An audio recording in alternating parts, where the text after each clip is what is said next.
News is brought to you by the National Bank of the Virgin Islands, Cyril B. Ramney Tertola Pier Park, NV Salon, Spa, Nail and Barbershops, the Wellness Center, Medical and Behavioral Health Clinics, Tissely Cross, Deliciously Smooth Cider, HOV Medical, and Digicel. Sign up for Digicel Plus Home Light Bundles, faster internet, movies, and sports. One country within the Organization of Eastern Caribbean States is ready to take on a major project in the fight to eradicate cervical cancer. You see, I happen to have served in government for quite some years. I've been around to see how things have changed.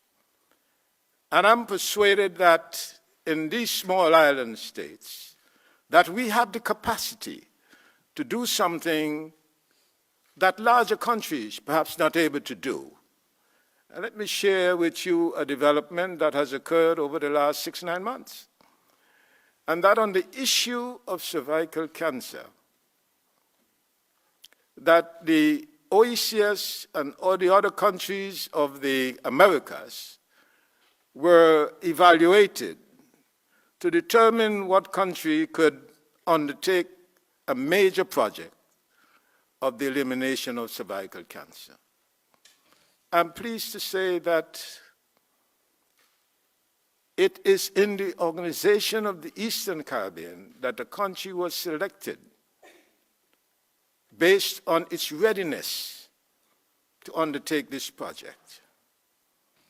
And that is an issue that we will be discussing at this conference. This is Antigua's Minister of Health, Wellness and the Environment, Honorable Sir Malwin Joseph, who is currently in the Virgin Islands among several others of the OECS and PPS 36 Policy Board meeting and the 9th OECS Council of Ministers in Health.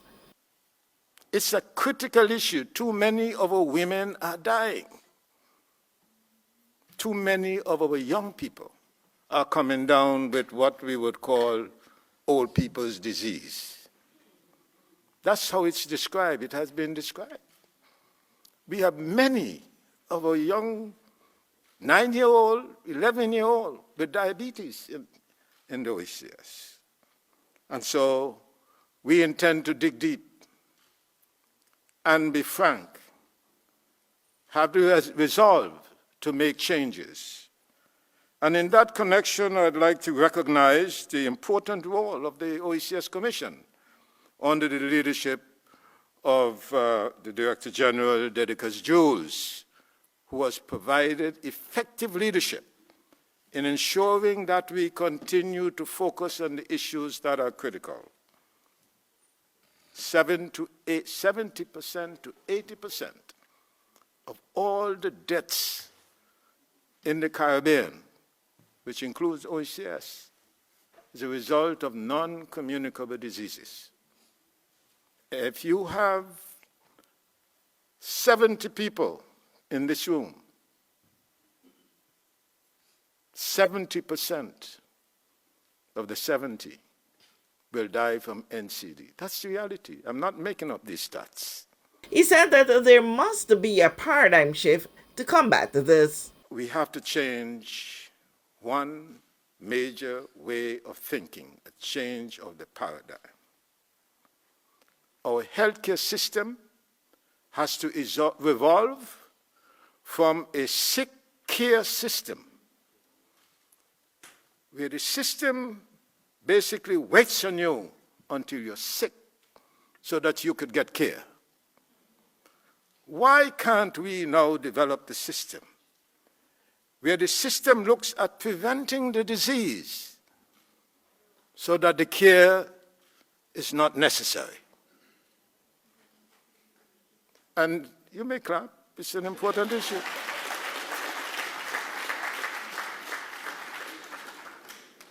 And with all the literature that we read, all the things we hear, we must have that conversation. We have the capacity to do it. Now, on October 9, Honorable Joseph passed on the mantle of a chairperson for the Organization of Eastern Caribbean States, OECS PPS, to the Virgin Islands Minister for Health and Social Development, Honorable Vincent Whitley, and he too underscored the importance of a preventative health care. As we convene under the theme, Improving Lives Through Preventative Health Care, an evidence-based approach, let us commit ourselves to turning knowledge into action, working towards a future where wellness and prevention takes center stage. I must take this time to commend the OECS Pooled Procurement Service team for their continued work in providing a consistent supply of pharmaceuticals at reasonable prices. The advances that have been made in the region through the tireless work of the PPS Policy Board has propelled the Caribbean forward during the last decade. However, there's much work yet to be done. Funding medical care has always been an increasing expense. I've always said that it is very expensive to be sick, and this is one of the core reasons why preventative health care is at the forefront of my tenure as Minister for Health and Social Development. Preventative measures take time to implement, however, so we need to start now. In our schools, in our homes, even at work. Preventative health care is not just about managing symptoms. It's about stopping diseases and resultant health issues before they take control of your well-being and quality of life. This all took place at the official opening ceremony held at the H. Lafferty Stout Community College here in the Virgin Islands on October 9, when Premier and Minister of Finance, Dr. the Honorable Natalia D. Whitley, applauded the impact of PPS on the Caribbean region. The OECS generally, and the PPS more specifically, demonstrate the benefits of community cooperation and unity. They prove that our strengths and abilities as a collective are magnified many times more than the sum of the individual parts. Through the PPS, OECS countries have been able to access quality pharmaceutical supplies for our populations at significant savings, in large part because we are treated as a single large customer rather than a number of small ones. Of course, this is not to detract from the hard work and talent of the PPS procurement team who negotiate on our behalf. Pooled procurement also helps us to reduce the cost of shipping and logistics.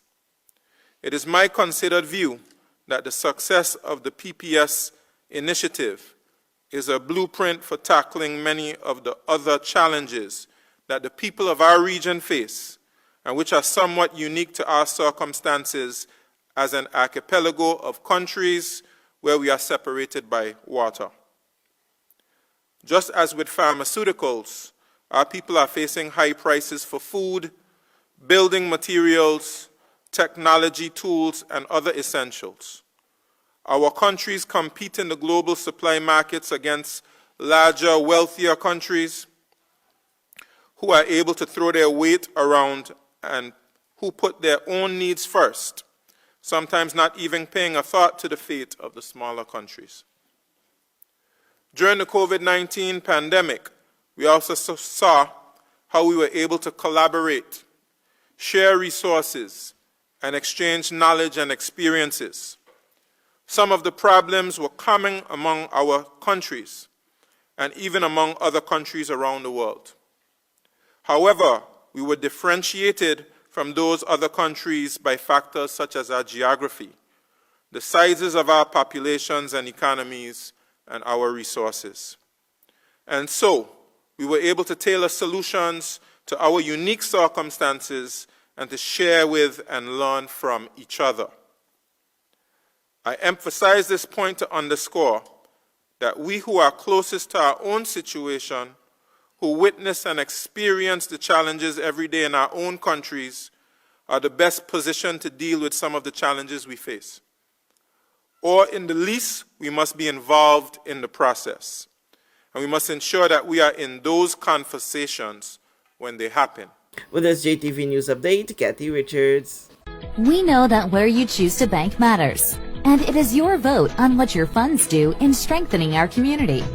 As your official Bank of Paradise, we invest and support the lifeblood of our economy by helping in the realization of personal goals for homeownership, education, and entrepreneurial visions, which support small businesses. We make it our place to connect with persons and worthy causes, and we have been doing so for more than 30 years. Where your money goes and what your dollars empower are your choice. And we thank you for choosing us, a bank that gives where it matters the most, for you, for our community, and a happier tomorrow. The National Bank of the Virgin Islands.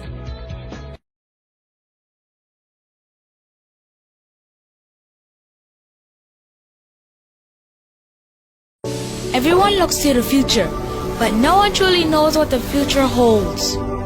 The number of people under the age of 20 with type 2 diabetes could increase by 49% by 2050. Let it be known that we all have a 30% chance of developing hypertension. Globally, more than 300 million people of all ages suffer from depression. More than 60,000 young adults aged 20 to 39 are diagnosed with cancer each year. Obesity leads to problems such as stroke, heart disease, and kidney failure. No matter your race, age, or color, we are all at risk. These diseases can be managed or prevented if caught early. But with the right medicine and the right doctors to keep us on a path to live a robust and healthy life, we will live well.